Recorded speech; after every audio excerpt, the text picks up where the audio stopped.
Welcome to Our Girl Relationships. On this channel, we talk about problems people face in their day-to-day lives. Let's start with a video.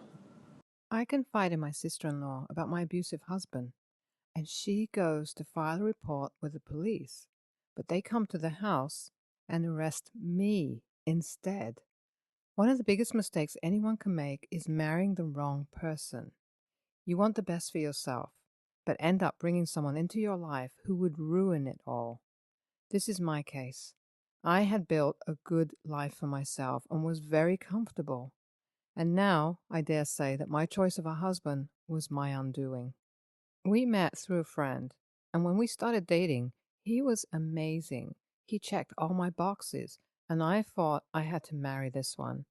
He was everything I thought I wanted. Turns out all that glitters is not gold, as I always say.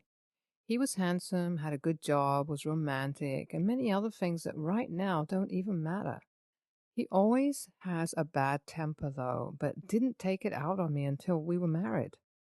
The first time he beat me, he was already angry when he came home. I think I said something that upset him, so he slapped me hard. I couldn't believe it, and when he calmed down, he realized his mistake and apologized. I forgave him, but I was terrified that my marriage had taken a different turn from what I expected. I remember thinking about whether that slap was the beginning of more beatings. I promised myself that I wouldn't be that person who stayed in an abusive relationship, but here I am. It kept happening over and over, and each time worse than the last. My husband's personality became more dominant and controlling. It was like he didn't recognize I was the one he loved. He would beat me at the slightest chance and apologize later. I confided in my sister-in-law, who had become my friend, and she was so upset. She promised to put her brother straight. I told her that I wanted to get a divorce, and I was also thinking of reporting to the police. She said that she would support whatever I did because no man has the right to beat a woman, even if it was her brother. She even said that she didn't mind going to the police herself if I had cold feet, and that she would report as a concerned family member. I was surprised to see the police at my house because I didn't know that she had already gone to report to them. I was touched that she would do that for me. When the police asked to confirm who I was, I told them, and they said I had to follow them for more questioning. It was weird how they treated me, and I knew something was up. My sister-in-law told them that I was abusing my husband, and she was concerned for his life. That was why she came to report to them. She said her brother was refusing to come because he felt embarrassed that his wife was abusing him. She basically said everything I said to her to the police and spun the story so it looked like I was the abuser instead of the abused. It's a good thing I had pictures of myself when he beat me, and thank God I didn't mention that to my sister-in-law. If not, she would have found a way to turn that around too. I can't believe that she would do that. I'm honestly shocked. The only other person that I told that my husband beat me was the mutual friend who had introduced us to each other.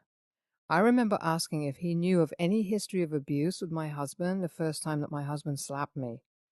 I was curious to know if it would be a regular thing and if I needed to pack my bags immediately. My friend told me that he didn't know of any to the best of his knowledge, and he said it was probably an honest mistake. I didn't tell him that my husband continued beating me, but that's still some evidence.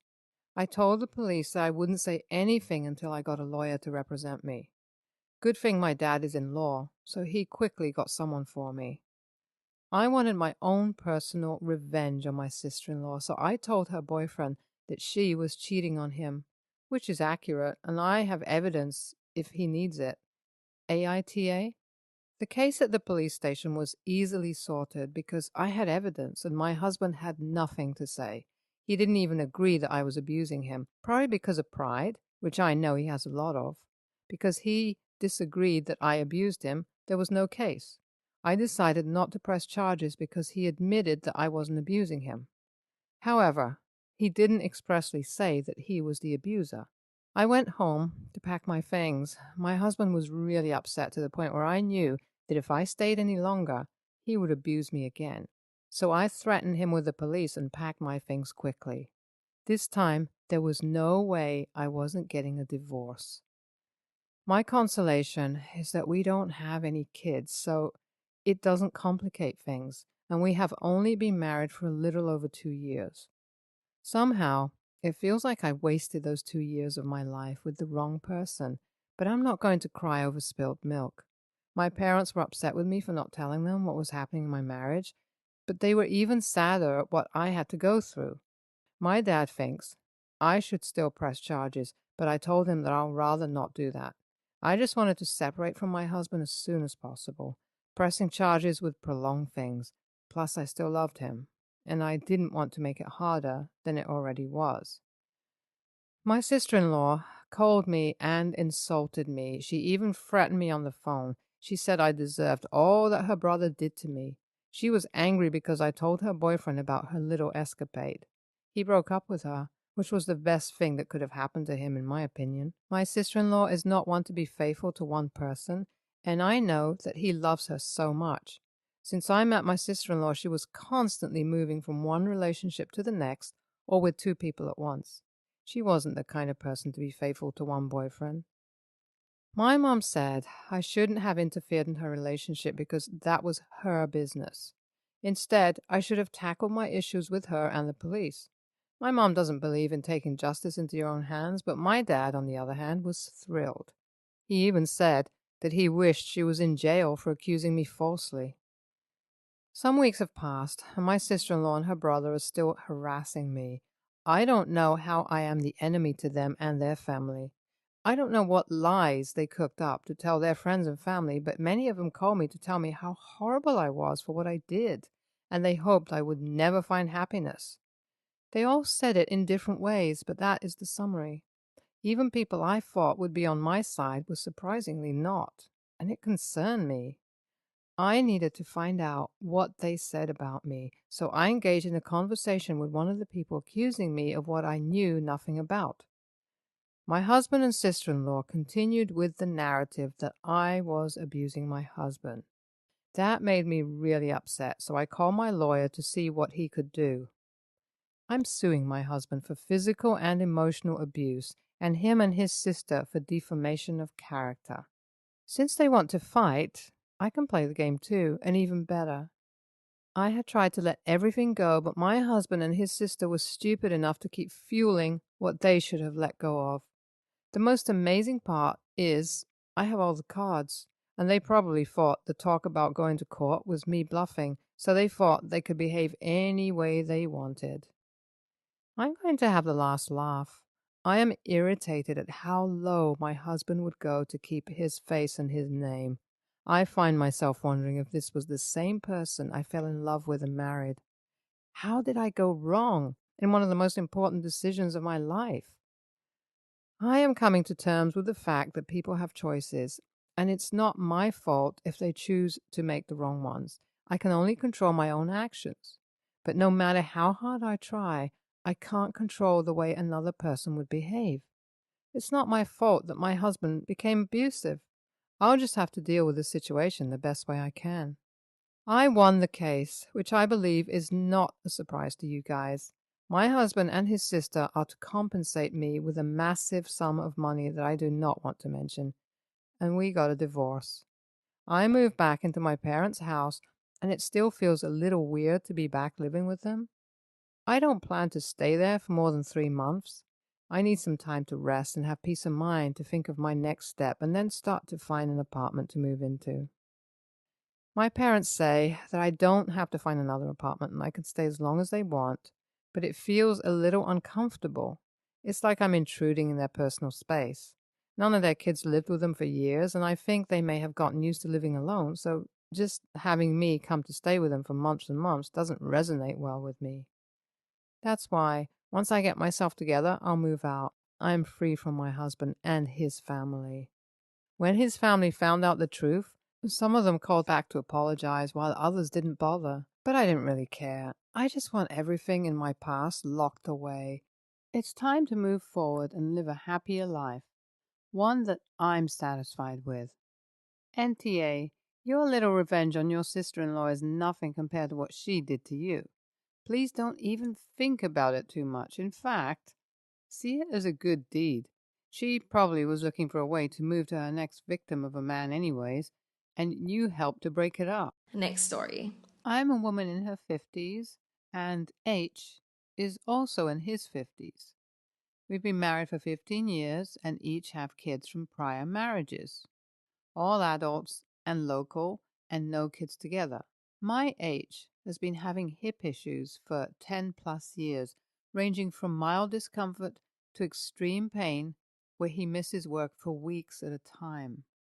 Over the years, he's seen multiple chiropractors and multiple doctors and specialists who have all told him the same thing: lose weight, go to physical therapy, exercise, do stretches, be more mobile, etc.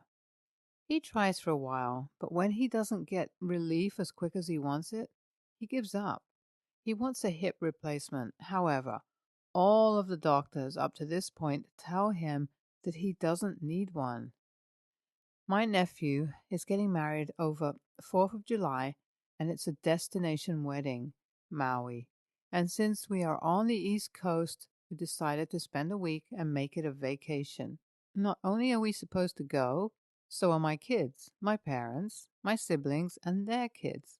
This is the first time my whole extended family will be together in years.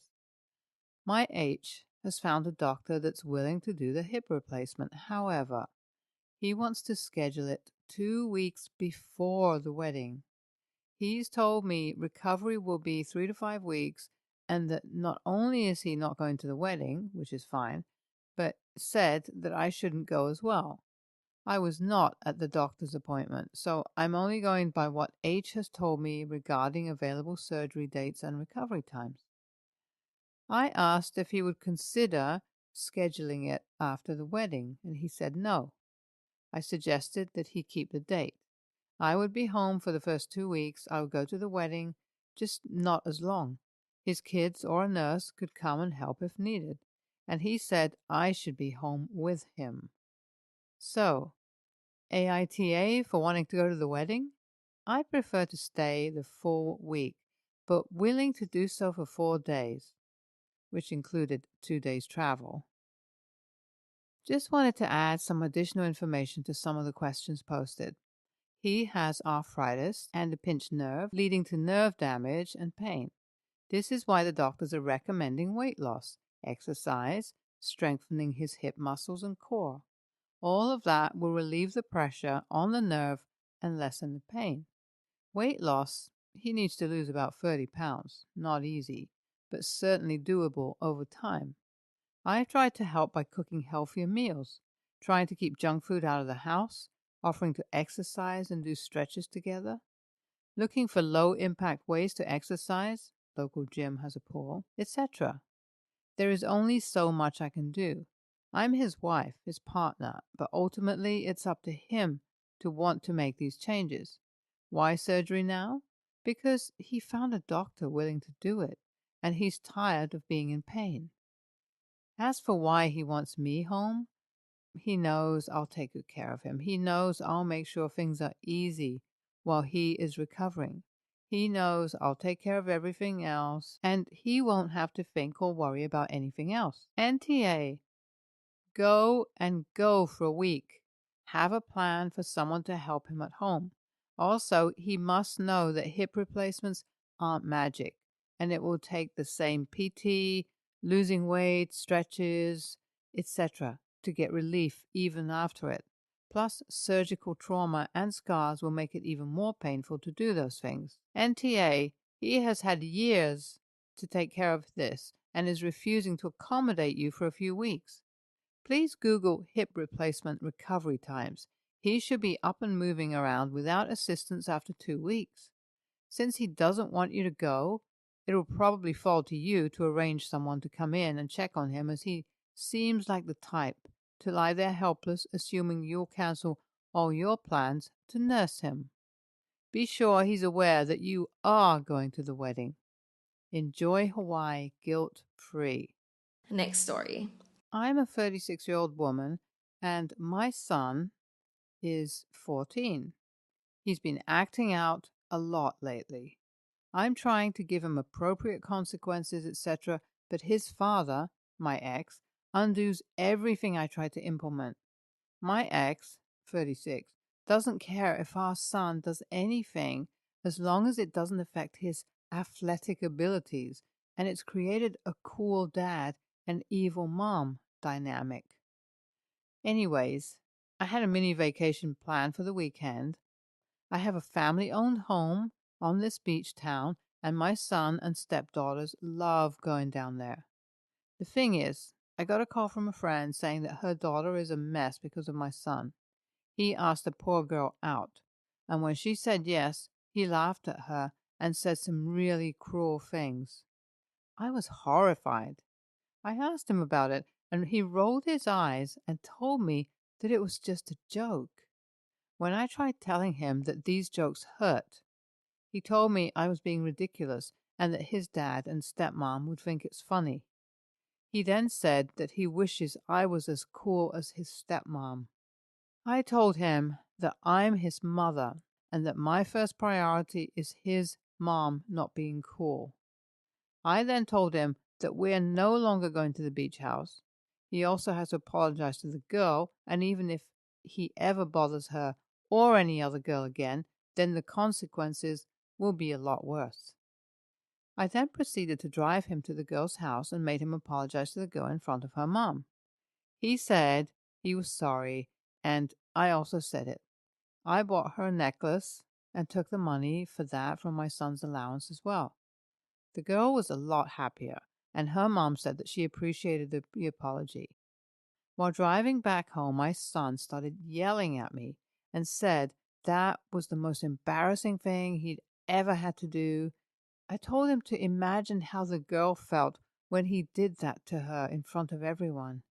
He just said that whatever and was like, "Can we go to the beach now?" I said, "No, we can't and we won't."